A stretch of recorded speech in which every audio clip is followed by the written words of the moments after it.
રાજ્ય સરકારના કૃષિ મંત્રી રાઘવજી પટેલને અચાનક બ્રેઇન સ્ટ્રોક આવતા સારવાર માટે રાજકોટની સિનર્જી હોસ્પિટલમાં દાખલ કરવામાં આવ્યા છે। જામનગરના બેરાજમાં ભાજપનું ગાંવ ચલો અભિયાનમાં રાઘવજી પટેલ ઉપસ્થિત રહ્યા હતા, જ્યાં તેમને બ્રેઇન સ્ટ્રોક આવતા તાત્કાલિક રાજકોટની સિનર્જી હોસ્પિટલ લઈ જવામાં આવ્યા। સિનર્જી હોસ્પિટલના તબીબોએ આપેલી માહિતી અનુસાર બ્રેઇન સ્ટ્રોક આવતા રાઘવજીભાઈને આંખમાં અસર થઈ છે, જો કે હાલ તેમની તબિયત સ્થિર છે। મુખ્યમંત્રી ભૂપેન્દ્ર પટેલ પણ ગઈકાલ રાતથી જ રાઘવજીભાઈના પરિવારજનો અને અંગત મદદનીશ સાથે સતત સંપર્કમાં છે અને તમામ તબીબી સેવાઓ મળી રહે તે માટે પણ મુખ્યમંત્રીએ સૂચના આપી છે। મોડી રાત્રે રાજકોટના ધારાસભ્ય રમેશભાઈ ટીલાળા, ભાજપ શહેર પ્રમુખ સહિતના અગ્રણીઓ પણ હોસ્પિટલ પહોંચીને રાઘવજીભાઈની તબિયત અંગે સતત માહિતી મેળવતા રહ્યા હતા। આ વિશે વધુ જાણકારી મેળવીશું। અમારા સંવાદદાતા પરાક્રમસિંહ રાજકોટથી લાઈવ જોડાયા છે। પરાક્રમસિંહ, જે પ્રમાણે કૃષિમંત્રી રાઘવજીભાઈ પટેલને અચાનકથી બ્રેઇન સ્ટ્રોક આવ્યો, અત્યારે તેમની શું પરિસ્થિતિ છે? ડોક્ટર્સ શું કહી રહ્યા છે? ચોક્કસ તેમના જે ડોક્ટર છે તે કહી રહ્યા છે કે રાઘવજીભાઈ પટેલની તબિયત સુધારા પર છે। ગઈકાલ રાત્રે 11:30 થી 12 વાગ્યા વચ્ચે તેઓ બેરાજા ગામે હતા અને ચલો ગાંવ જે કાર્યક્રમ છે ભાજપનો તેની અંદર તેઓ કાર્યક્રમ પૂરો થયા બાદ પોતાના જે વિશ્રામ ગૃહ છે ત્યાં ગયા હતા ને ત્યાં તેમને અચાનક જે બ્રેન સ્ટ્રોક એટલે કે માથામાં જે બ્રેન સ્ટ્રોક આવ્યો છે, તાત્કાલિક જીજી હોસ્પિટલ જામનગર અને ત્યારબાદ રાજકોટની સિનર્જી હોસ્પિટલ છે ત્યાં અત્યારે દાખલ કરવામાં આવ્યા છે। જે ડૉક્ટર સાથે થોડીવાર પહેલાં જે મારે વાતચીત થઈ, ડૉક્ટરે એવી વાત કરી છે, ડૉક્ટર ટીલાળા છે, તેમની સાથે વાતચીતમાં તેમણે એવી વાત કરી છે કે મગજની અંદર તેમને જે છે તે બ્રેન સ્ટ્રોક આવ્યો છે અને જે અત્યારે તેમની તબિયત સુધારા પર છે। 11 વાગે ડૉક્ટર આ સમગ્ર મામલે માહિતી આપશે।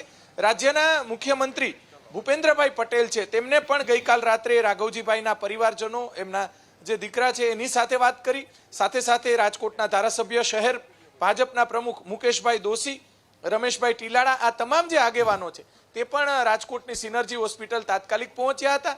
સઘન તેમની સારવાર અત્યારે શરૂ છે, પરંતુ ડૉક્ટરે એવી પણ વાત કરી છે કે જે મગજની અંદર માઇનોર ફ્રેક્ચર છે, પરંતુ જે છે 7 કે 8 દિવસમાં તેમને સારું થઈ જશે તેવી વાત કરવામાં આવી છે।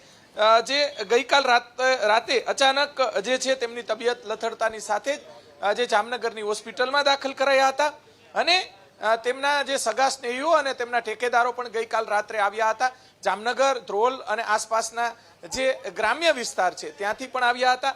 અત્યારે 11 વાગે જે ડૉક્ટર ટીલાળા છે, સંજય ટીલાળા છે, તેમના જે માર્ગદર્શન હેઠળ અને તેમની જે સારવાર અત્યારે ચાલી રહી છે, 11 વાગે ડૉક્ટર ટીલાળા જે બાઇટ આપશે, પરંતુ તમામ જે આગેવાનો છે તેમના દ્વારા તાત્કાલિક જે ભાજપના આગેવાનો છે, સાથે સાથે રાજ્યના મુખ્યમંત્રી ભૂપેન્દ્રભાઈ પટેલ છે, તેમને પણ તાત્કાલિક ફોન કરી હોસ્પિટલના જે ડૉક્ટરો સાથે વાત કરી।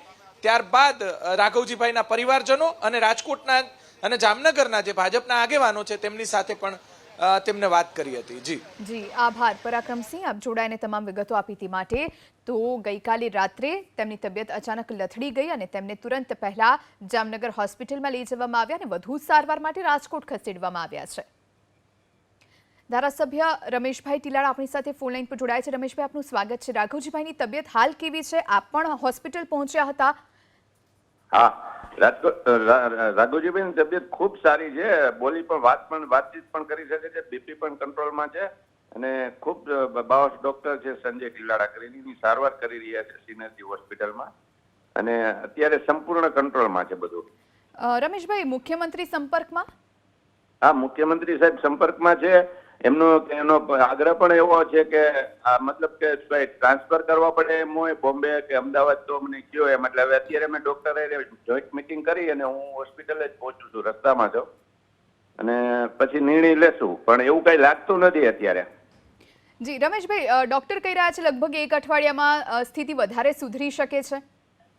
હા, એટલે બ્રેઇન સ્ટ્રોકમાં રિકવરી તો સ્લો હોય પણ કોઈ બીજી જોખમી કોઈ એવું નથી લાગતું। એટલે હાથને એ બધું એક લેફ્ટ સાઈડ નો હાથ છે ને એ થોડોક એમ કે અઠવાડિયામાં કંટ્રોલમાં 100% આવી જશે। જી, રાત્રે કેવી રીતે અચાનક ઘટના બની એના વિશે કોઈ જાણકારી છે આપને? હા, એ રાત્રે ચલો ગાંવ અભિયાન અનુસંધાને ત્યાં રાત્રિ રોકાણ હતા બેરાજા ગામમાં, અને ત્યાંથી ત્યાં રાત્રે બન્યું એટલે પછી એને જામનગર સિવિલ હોસ્પિટલમાં સારવાર લઈ પછી રાજકોટ ટ્રાન્સફર કર્યા. જી એટલે રાજકોટ આવ્યા ત્યારે એટલું બધું કઈ પ્રોબ્લેમ નહોતો. જી વધુ ક્યાંય અમદાવાદ કે ક્યાંય રિફર કરવાની જરૂર પડશે ખરી, આપને લાગે છે એવું? હવે અત્યારે ડોક્ટરની પેનલ સાથે ચર્ચા કરીને અમે આપને જણાવશું. જી આભાર અત્યારે તો એવું રમેશભાઈ. જી જી જી આભાર રમેશભાઈ અમારી સાથે જોડાવા માટે અને તમામ જાણકારી આપવા માટે. તો કૃષિમંત્રી રાઘવજી પટેલની તબિયત લથડી છે અને તેમને બ્રેન સ્ટ્રોક આવતા રાઘવજીભાઈને હોસ્પિટલ ખસેડવામાં આવ્યા છે.